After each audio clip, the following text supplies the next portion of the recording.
we're going to find out the answer to this question. So, this is called finding the rule using tables. So as we know, this is x and this is y. X and y. It goes across. And those are the numbers belonging to x. Those are the numbers belonging to y. To start off with this question, we're going to find how many numbers there is between these two.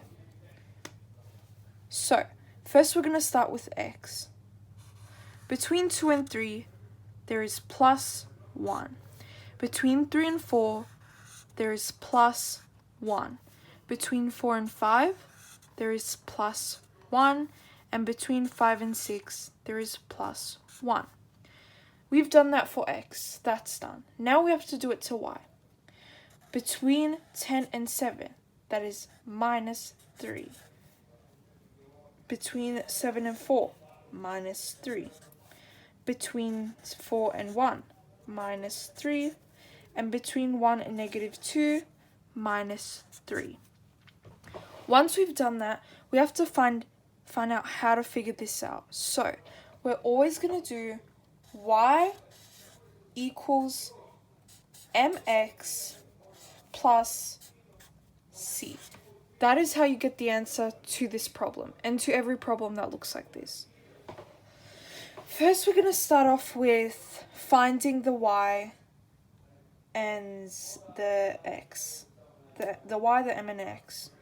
So we can get rid of the letters and convert them to numbers so we can make the problem easier. So, first we're going to choose what we're going to do from here. So I've chosen that I want to do 2 and 10, but it's always got to be on top of each other. 1x and 1y, always on top of each other. You can't do 10 and 4.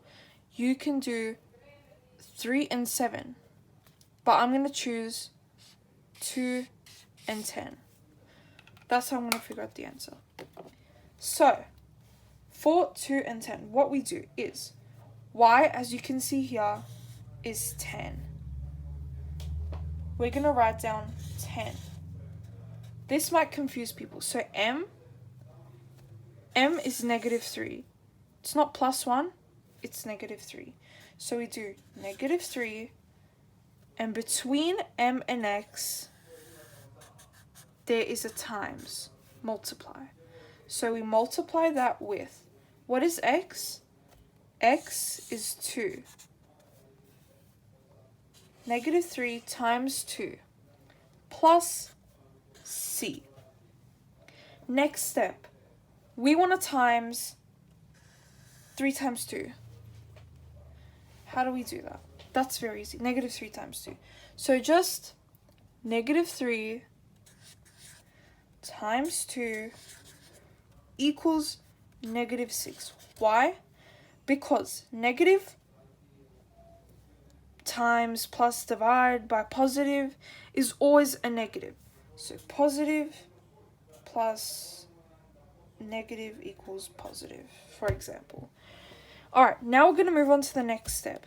Once we figured out that that is negative 6, we're going to go 10 equals negative 6 plus c. So, we know this. But what do we want to do now? We want to get rid of 6 so we can work this out. We want to get rid of that number. So how do we get rid of 6?